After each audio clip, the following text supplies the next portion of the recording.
Abra comigo a sua Bíblia essa noite no Evangelho de Jesus Cristo, escrito por Marcos. Evangelho de Jesus escrito por Marcos, capítulo 4.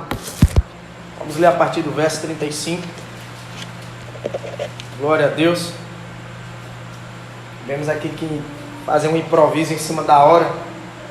Estava previsto para minha mãe, né? A diaconisa Rosilene Viana trazer a palavra, mas de última hora aí houve um imprevisto. E ela acabou surpreendendo, pegando aí o pastor de surpresa. Mas Deus tem direcionado essa palavra aqui para compartilharmos aos nossos corações, a fim de que possamos compreender a nossa realidade. Se Deus nos der graça essa noite, eu quero falar sobre as tempestades da vida. Quem localizou o texto, diga: eu amo a Bíblia. Eu amo a Bíblia. Diz assim a palavra do Senhor Jesus. Capítulo 4, verso 35. Marcos. Todos encontraram? Amém. E naquele dia, sendo já tarde, disse-lhes: passemos para o outro lado. E eles, deixando a multidão, o levaram consigo, assim como estava no barco. E havia também com ele outros barquinhos. E levantando-se grande temporal de vento, subiam as ondas por cima do barco, de maneira que já se enchia. E ele estava na polpa, dormindo, sobre uma almofada. E despertaram-no, dizendo: mestre, não te se dá que pereçamos? E ele, despertando, repreendeu o vento e disse ao mar: cala-te, aquieta-te.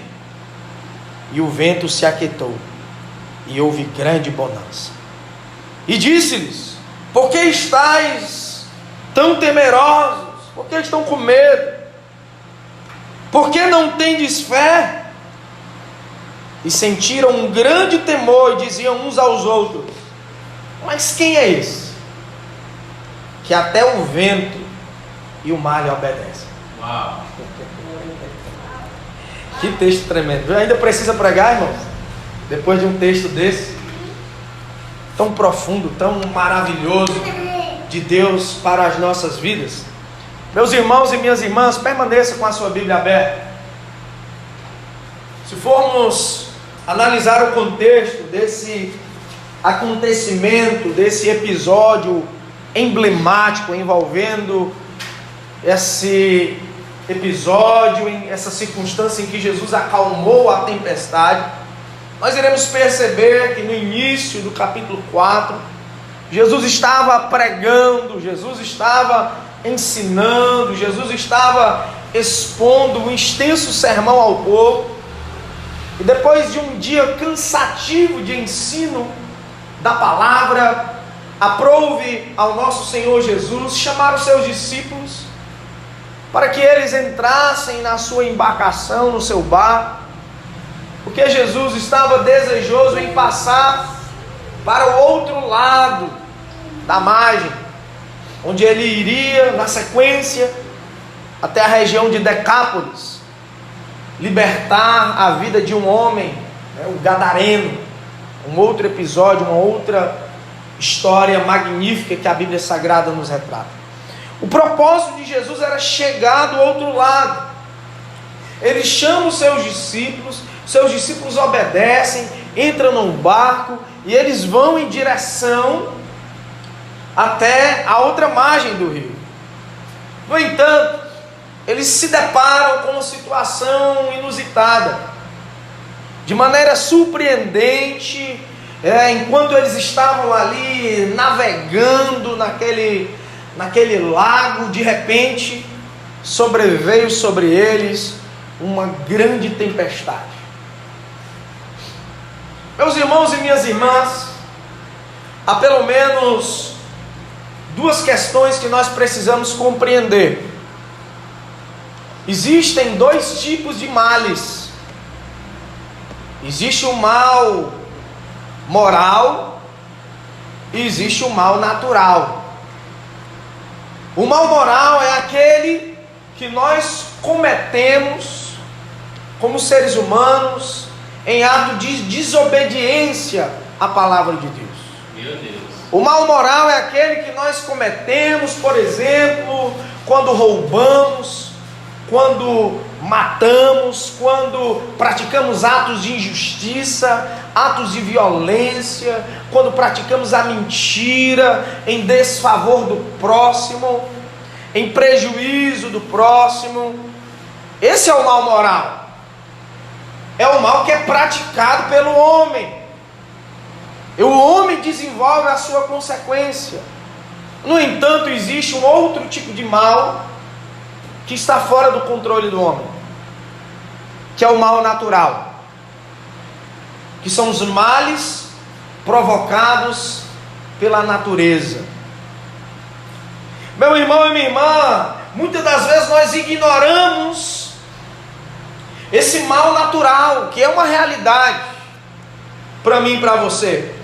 E nós precisamos entender, antes de mais nada, que tanto o mal moral quanto o mal natural são resultados e consequências do pecado do homem. Meu Deus. Desde quando Adão desobedeceu a Deus lá no jardim, você vai acompanhar a narrativa. Deus ele lança uma maldição sobre a vida de Adão por consequência do seu pecado, e essa maldição ela foi imputada a toda a humanidade e a todo o planeta Terra, a toda a criação. O homem passa a revoltar-se contra si mesmo. O homem passa a se revoltar-se contra o próximo. O homem passa a revoltar-se contra Deus, e a natureza passa a se revoltar contra o homem. O cosmos entra em desequilíbrio.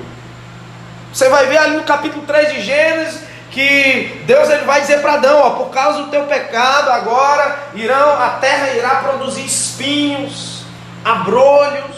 Se você quiser comer, você vai ter que suar. Se a mulher quiser conceber a luz, ela vai ter que sentir dores. E toda essa imputabilidade foi efetuada à humanidade. Todos nós, hoje, já nascemos com o fato de termos que lidar com essa realidade. Consequência do nosso pecado, meus irmãos e minhas irmãs. De tal forma que uma simples batida das asas de uma borboleta é capaz de mudar a direção do vento e provocar um furacão. A natureza está em total desequilíbrio por causa do pecado da humanidade, que uma simples bolinha de neve descendo do cume do monte, ela pode se tornar tão grande a ponto de provocar uma avalanche. Os discípulos estão aqui nesse barco e estão diante de um mal natural. Um mal natural que também tem uma explicação. Esse lago em que eles estão navegando ele é conhecido como Mar da Galileia, apesar de ser um lago. Ele é apelidado encarecidamente, carinhosamente de Mar da Galileia, porque ele é rodeado de montes. Os montes de Sião, dentre eles o Monte Hermon. E por conta disso o lago fica encurralado. Ele não tem para onde fluir, ele tem dificuldade de fluir.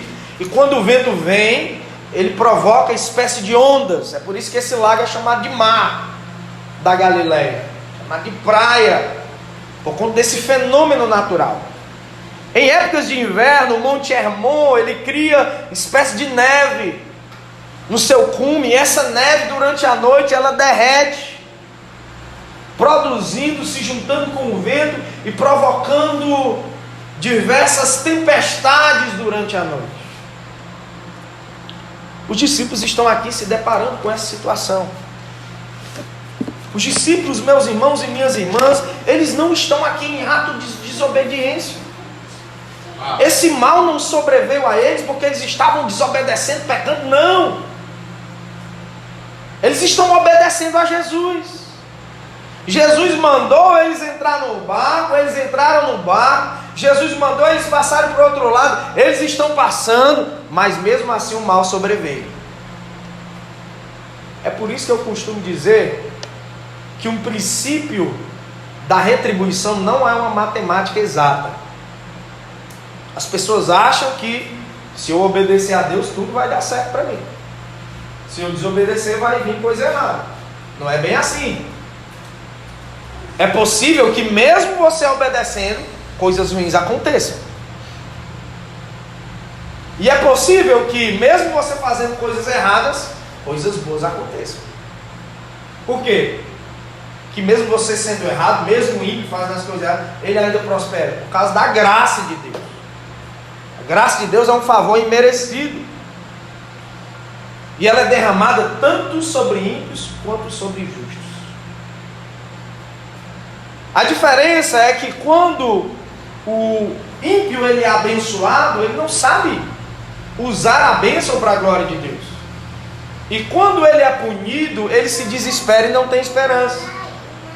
Em contrapartida, o justo, quando é abençoado, ele faz bom uso das bênçãos que recebeu de Deus. E quando a prova vem sobre ele, ela vem com um propósito. Meu Deus. Na pedagogia da crise, Deus nos educa através da dor. E na teologia da crise, Ele nunca nos prova sem que haja um propósito. Meu Deus. Olhe para o irmão que está do seu lado e diga assim nessa noite: existe um propósito para a crise. Mesmo que você não saiba o porquê. Há um propósito de Deus aqui, meus irmãos e minhas irmãs. E nós hoje, nesse contexto que estamos vivendo algo semelhante como esses discípulos viveram. Eu e você não estávamos em ato de desobediência.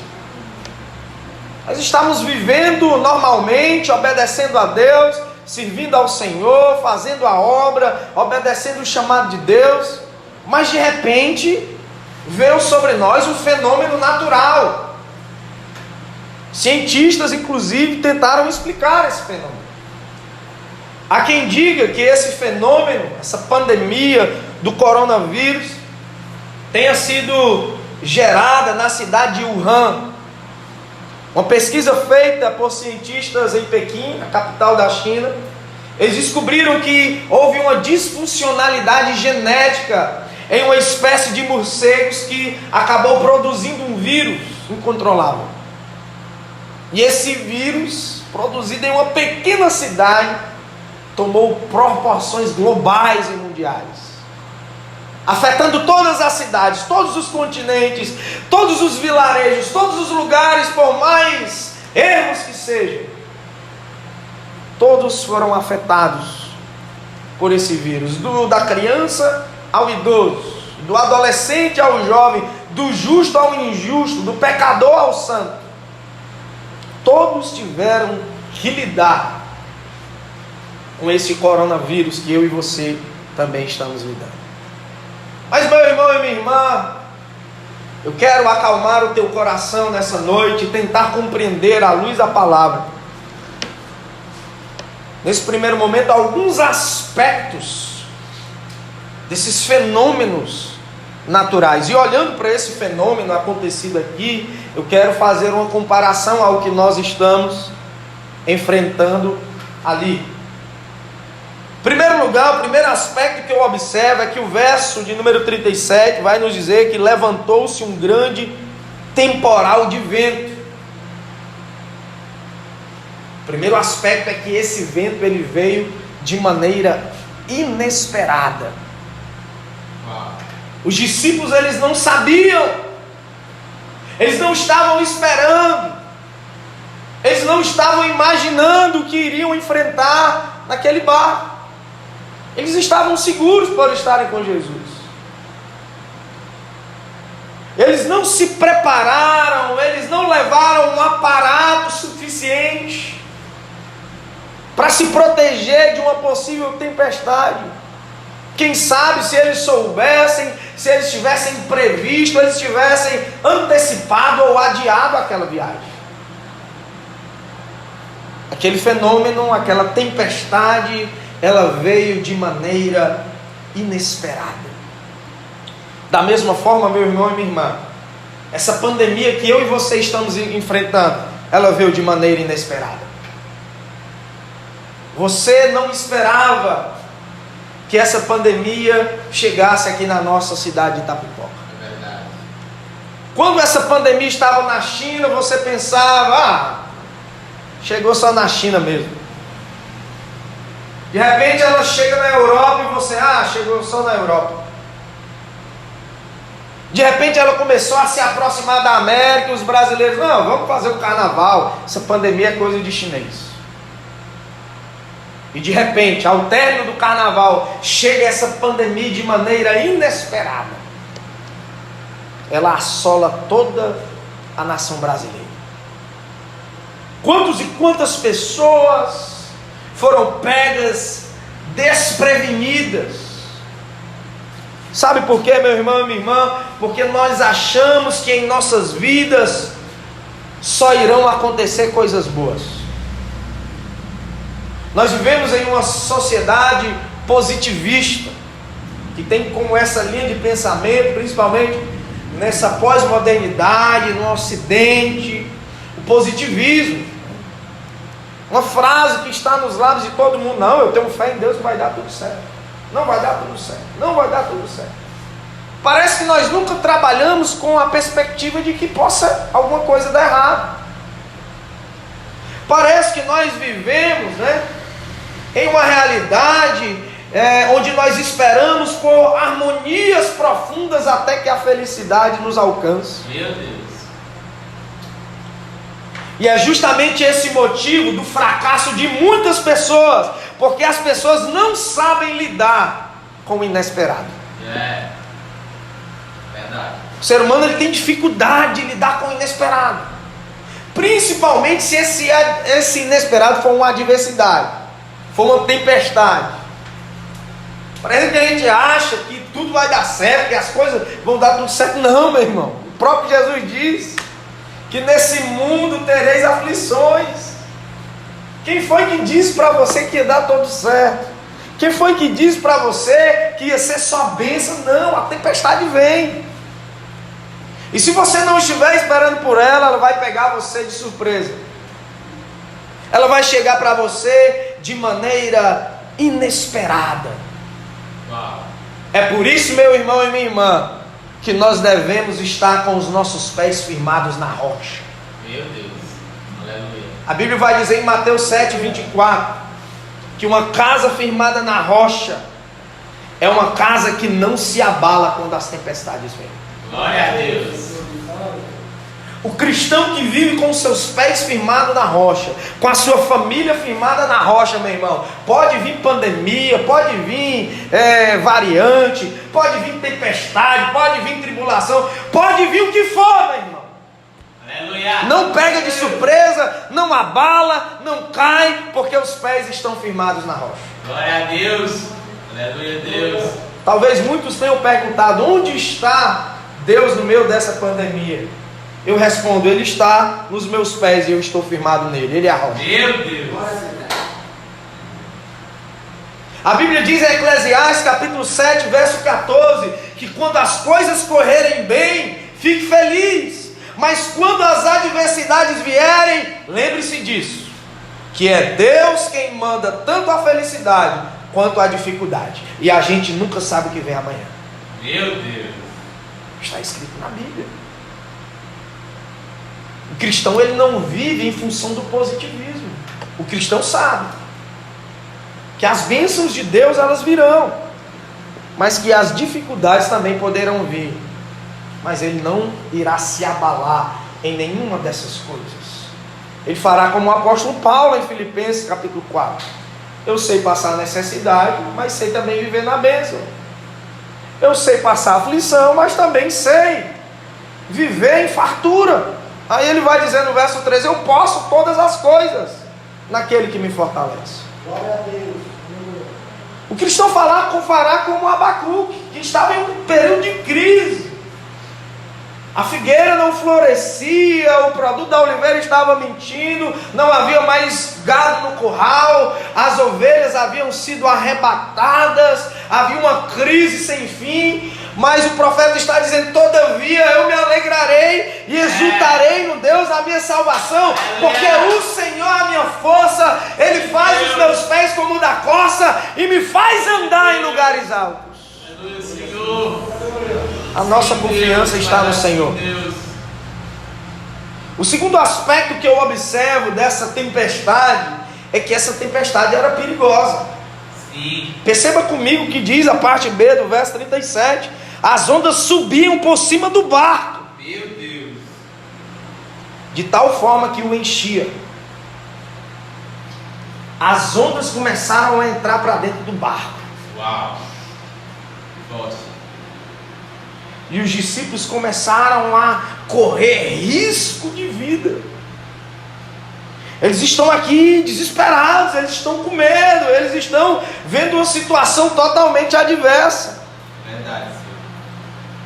Meu irmão e minha irmã, essa pandemia que nós estamos enfrentando, ela veio também de forma perigosa. Meu Deus. Ela veio também de forma violenta, caótica, mortal, letal. Há estatísticas que dizem que somente no Ceará já morreram cerca de 12 mil pessoas. No Brasil, morreram cerca de 282 mil pessoas. No mundo, 2 milhões e aproximadamente 671 mil pessoas. É uma pandemia perigosa, violenta, letal. No entanto, meu irmão e minha irmã, o mesmo Deus que permitiu essa pandemia sobrevir é aquele que tem nos sustentado no meio dela. Uau. Eu e você estamos aqui. A Bíblia diz no Salmo 91: 1000 cairão à tua direita, 10.000 à tua esquerda, mas tu não serás atingido. Aleluia. Quem recebe essa palavra de Deus? Eu recebo. Glória a Deus. Profetizo que Deus ele vai guardar a tua vida, Deus ele vai guardar a tua família, Deus vai guardar a tua casa, os teus amigos, porque o Senhor é o nosso esconderijo, o nosso refúgio, a nossa fortaleza, o socorro bem presente na hora das nossas angústias. Louvado seja o nome do Senhor Jesus. Meu irmão e minha irmã, o terceiro aspecto que eu observo nessa tempestade é que ela era inadministrável. Os discípulos não tinham capacidade de administrar essa situação. Eles não estavam conseguindo gerir aquele conflito. Eles não tinham capacidade, eles não estavam preparados para enfrentar aquela situação. Era uma tempestade inadministrável. Da mesma forma, nós estamos diante de uma pandemia quase que impossível de se administrar. Os governos já estão há praticamente mais de um ano tentando administrar uma situação, batendo cabeça. A OMS não sabe mais o que fazer. Antes dizia que um remédio era ineficaz, agora já é eficaz. Antes dizia que a vacina matava o povo, agora já não mata mais. Os governos não sabem o que fazer. Uma hora quer comprar vacina, outra hora já não quer mais. Uma hora a vacina é a marca da besta, outra hora já não é mais, é a salvação. É uma situação inadministrável. Eles não conseguem resolver a situação. Então é algo difícil, meu irmão e minha irmã. Mas a despeito de todos esses aspectos negativos, inusitados, terríveis, que têm nos sobrevindo no meio dessa tempestade, meu irmão e minha irmã, a nossa esperança é que Jesus ainda está no controle. Aleluia. Os discípulos estavam enfrentando aquela situação, mas Jesus estava no barco, e essa era a esperança deles. Meu Deus. Nós estamos no meio dessa pandemia, mas acalme o seu coração, Jesus ainda está no nosso barco. Aleluia. Essa é a nossa esperança, meu irmão e minha irmã. Meu Deus. É bem verdade, meu irmão e minha irmã, que o texto vai nos trazer uma revelação impactante. Perceba comigo a parte B do verso 36. Olha o que o texto vai nos dizer. Havia também com ele outros barquinhos. Opa! Não tinha apenas um barco ali. Tinha outros barcos também. Mas Jesus só estava no barco dos seus discípulos. Meu Deus. Existe um discurso popular hoje, principalmente político. Tá todo mundo no mesmo barco. Não. Não está todo mundo no mesmo barco. Jesus só está no barco daqueles que são os seus discípulos. Meu Deus. Jesus não está no barco de político corrupto. Meu Deus. Jesus não está no barco daquele que no meio da pandemia dessa vai no supermercado, compra bebida, enche a cara, se droga, se prostitui. Não, de maneira alguma. Jesus está no barco dos seus discípulos. Aleluia. Os outros barquinhos são barquinhos porque Jesus não está nele. Mas o nosso barco, Jesus ainda está. E Ele é a nossa esperança. Ele é a nossa salvação no meio dessa pandemia. Glória a Deus. Para a glória de Deus. Muitos têm depositado a sua salvação no dinheiro, na vacina, na ciência, na política. Todavia nós iremos confiar no Senhor. Ele é o nosso Salvador. Meu irmão e minha irmã, o verso de número 38, acompanhe comigo, vai nos dizer que Jesus estava onde? Na polpa do barco, dormindo sobre uma almofada. A tempestade estava truando, o barco estava balançando, as ondas estavam entrando dentro do barco, os discípulos estavam desesperados. E Jesus estava dormindo lá na polpa do barco. Meu Deus. O sono de Jesus aqui não é sinônimo de comodismo. O sono de Jesus aqui é pedagogia. Ele quer ensinar algumas lições. É possível descansar no meio da tempestade. Tempestade não é sinônimo de desespero. É no meio da tempestade que nós descansamos no Senhor. Meu Deus, aleluia. Jesus está aqui descansando, porque ele é ser humano, ele estava cansado, ele passou o dia pregando, ensinando, operando milagres. Há momentos, meu irmão e minha irmã, que parece que Deus está em silêncio. Há momentos que parece que Deus não está agindo. Mas não é porque Deus está em silêncio, não é porque Deus não está agindo, que necessariamente Ele não tenha poder ou que Ele deixou de ser Deus. Aleluia. O silêncio de Deus é pedagógico. Louvado seja Deus. O retraimento de Deus em algumas situações é pedagógico. Deus, Ele tem poder para fazer tudo o que deseja, mas não deseja fazer tudo o que pode. Entenda isso essa noite. Porque Ele está aqui no meio dessa tempestade, dormindo silenciosamente, tentando ensinar algumas preciosas lições para os seus discípulos. Entenda algo, meu irmão e minha irmã. É possível que eu e você, no meio dessa pandemia, no meio dessa crise global, estejamos em uma aula com o nosso mestre, estejamos aprendendo algumas lições.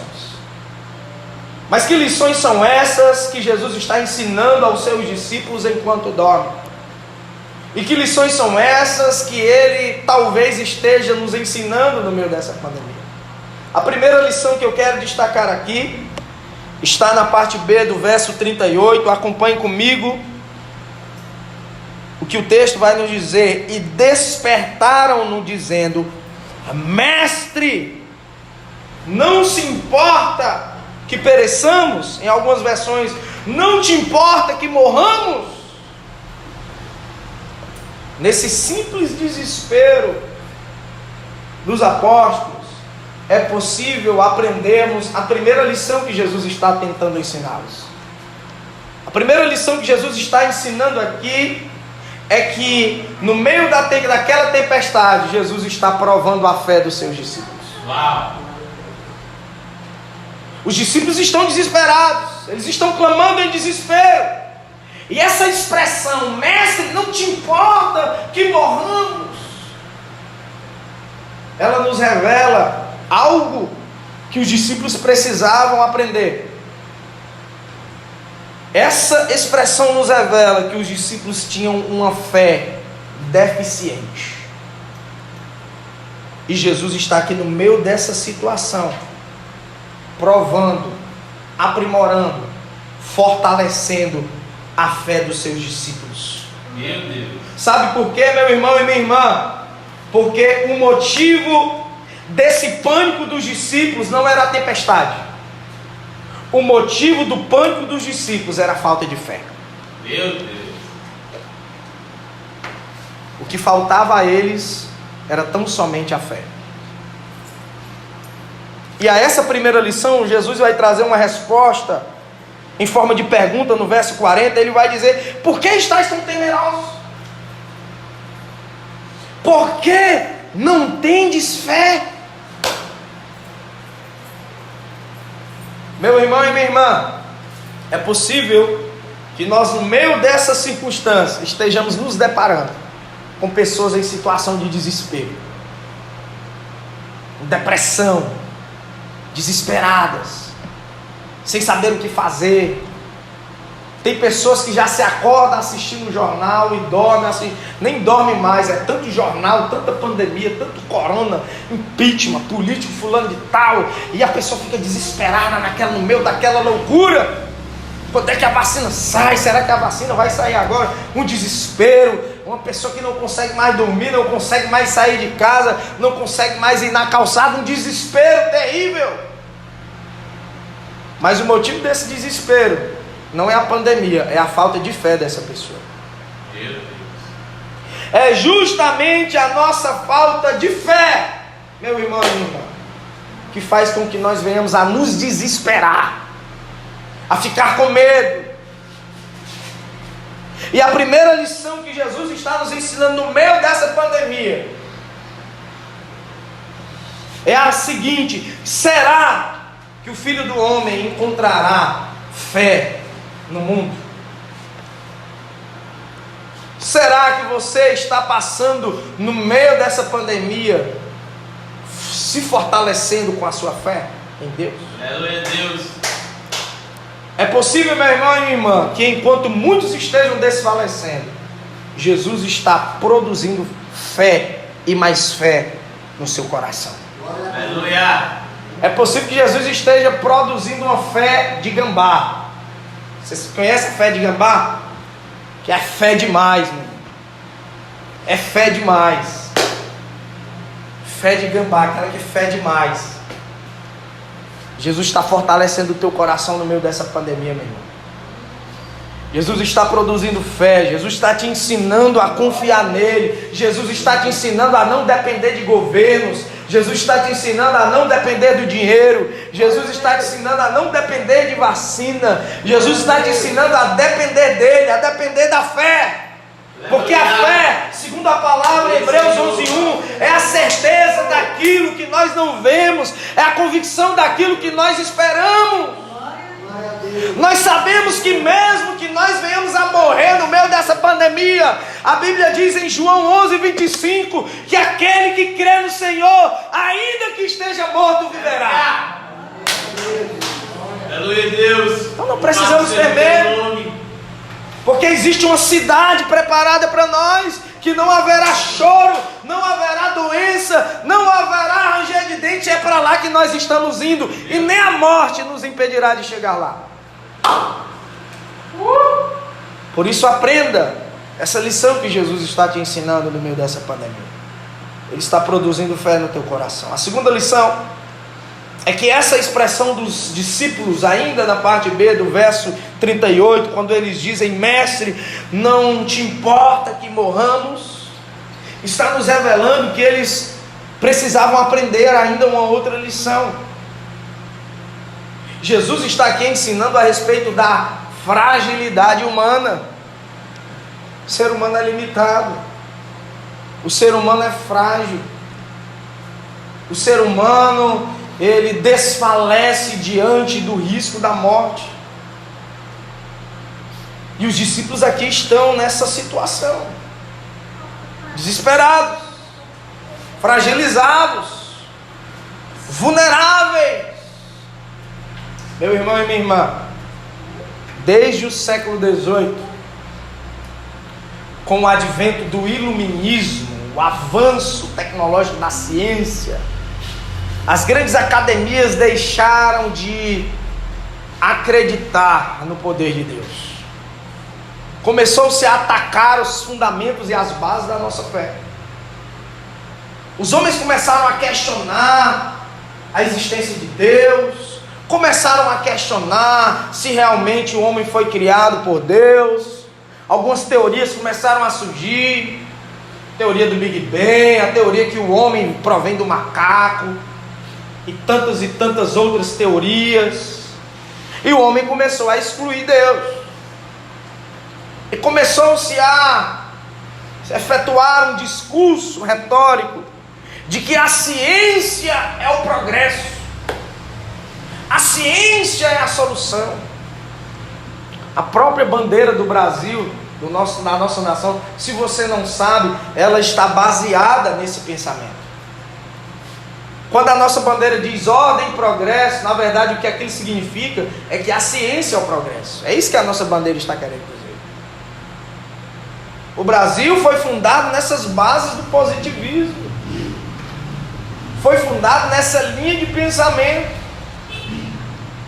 É por isso que aqui e acolá você vê um político, alguém que desacredita do poder de Deus, que quer colocar homens no lugar de Deus, que quer colocar partidos no lugar de Deus. É por isso que aqui e acolá você vê alguém se apresentando como salvador da pátria, meu irmão. Mas o que essa pandemia veio nos ensinar é o quão limitado, o quão frágil é o ser humano.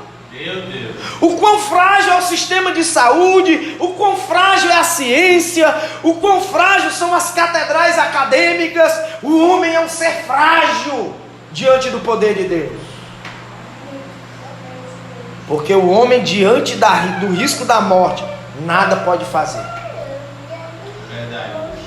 Nada pode fazer, meu irmão. É isso que nós temos visto. E qual que é a resposta de Jesus a essa segunda lição que ele quer ensinar? A resposta está no verso 39, acompanhe comigo. Despertando ele, repreendeu o vento e disse ao mar: cala-te, aquieta-te. E o vento se aquietou e houve grande bonança. Jesus está aqui acalmando duas tempestades. A primeira tempestade é aquela que estava no interior dos seus discípulos. E a segunda tempestade é aquela que estava no exterior. As pessoas acham que estão lidando apenas com uma pandemia, mas são duas. Tem a pandemia externa do vírus, mas tem a pandemia interna, as tempestades psicológicas que assolam o nosso interior. E qual que é a resposta de Deus diante da fragilidade humana? Manifestar o seu poder. É no meio dessa crise, é no meio dos problemas, é no meio dessas situações que Deus manifesta o seu poder, que Deus faz com que homens e mulheres se lembrem do seu poder, da sua existência, da sua magnificência.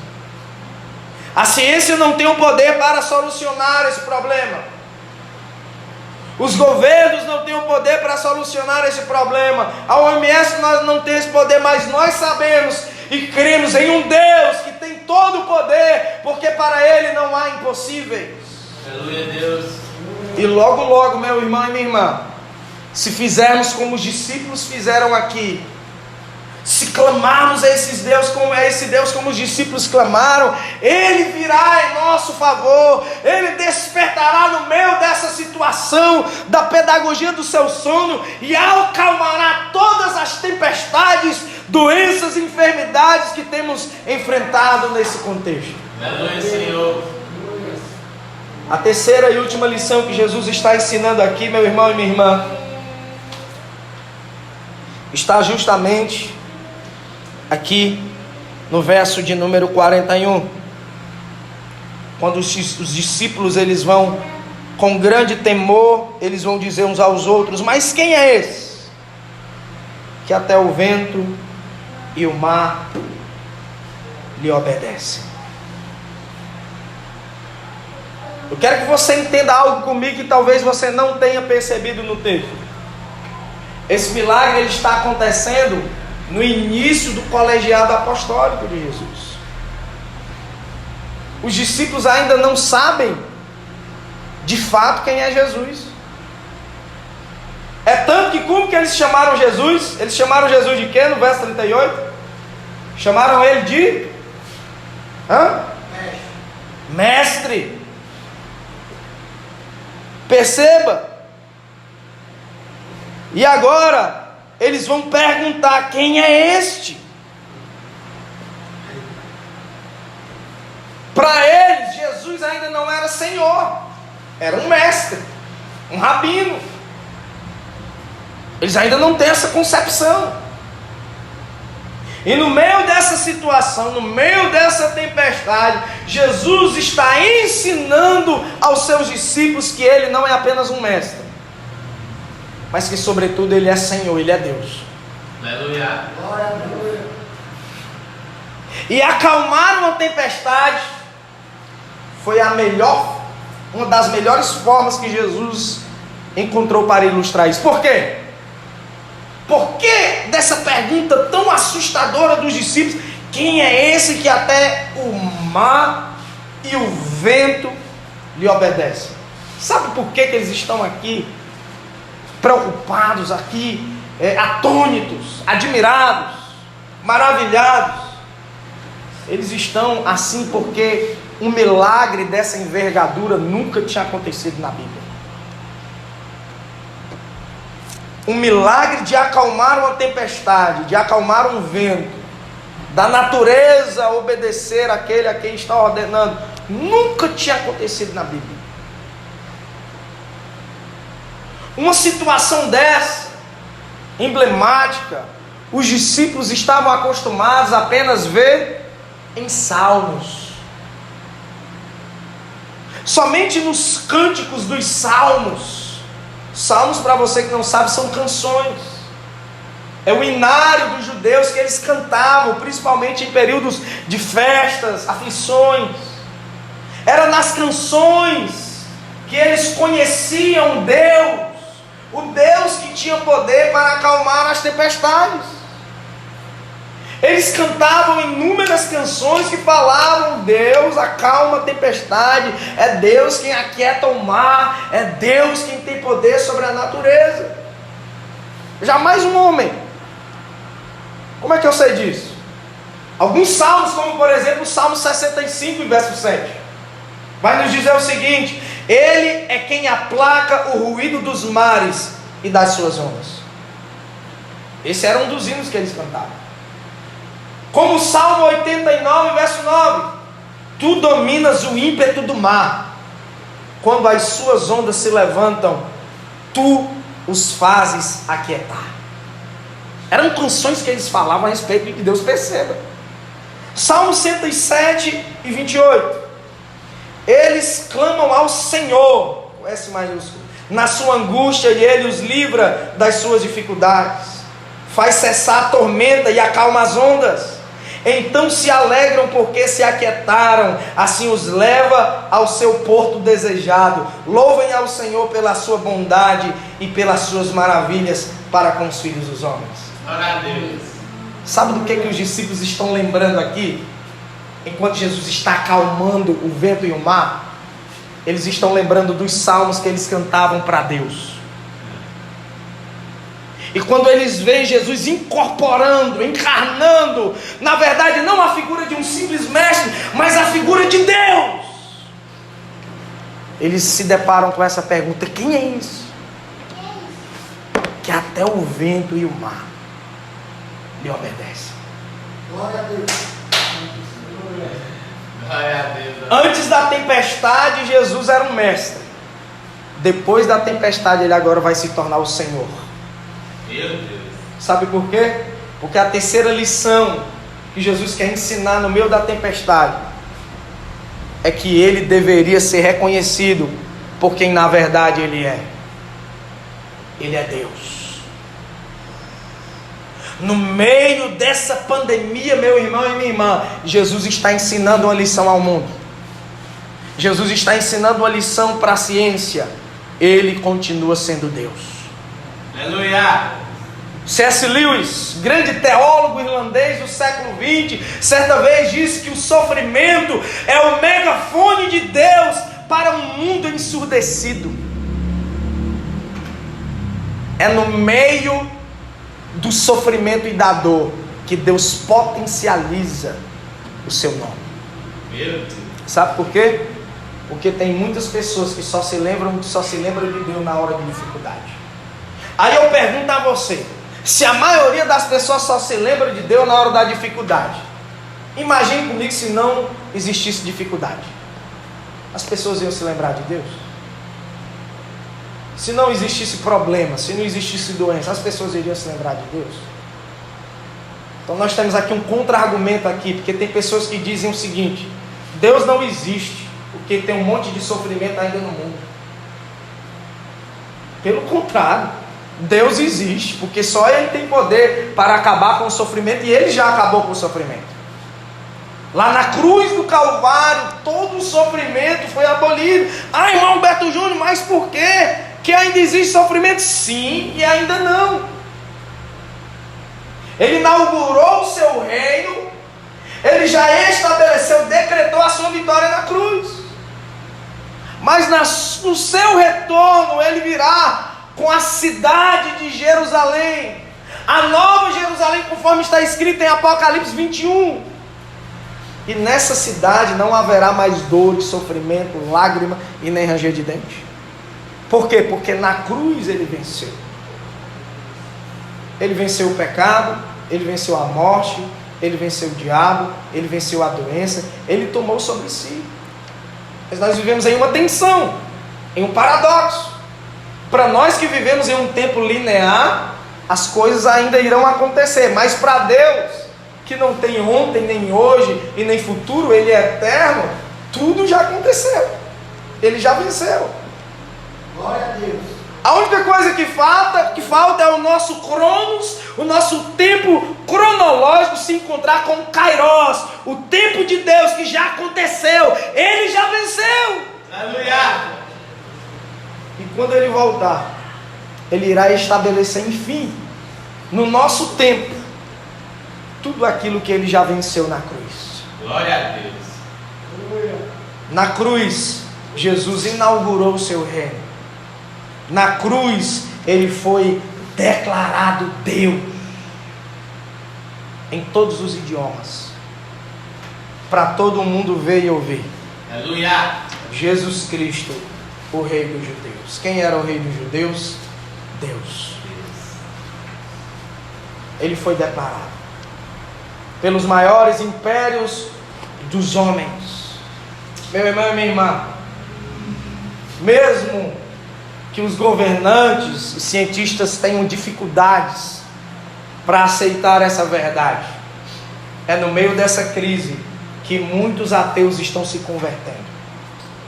É no meio dessa crise que muitos estão se curvando diante de Deus e clamando a Ele. É no meio dessa crise que muitos que jamais imaginavam que andariam nos caminhos do Senhor, estão caminhando por Ele. Glória a Deus. É no meio dessa crise que eu e você temos nos aproximado mais dEle, temos conhecido mais Ele. Agora imagine, meu irmão e minha irmã, quando Ele vier e dizer: pandemia, aquiete. Se no meio da tempestade da pandemia Ele está se fazendo conhecido, imagine quando Ele vier para acalmar todo esse caos do mundo atual. Meu Deus. Aleluia. As pessoas irão olhar para Ele e dizer: quem é esse que até as pandemias lhe obedecem? Esse é o nosso Deus. Esse é o nosso Senhor. Esse é o nosso Cristo. Esse é o nosso Salvador e Ele está aqui essa noite. Aleluia. Gostaria de convidar você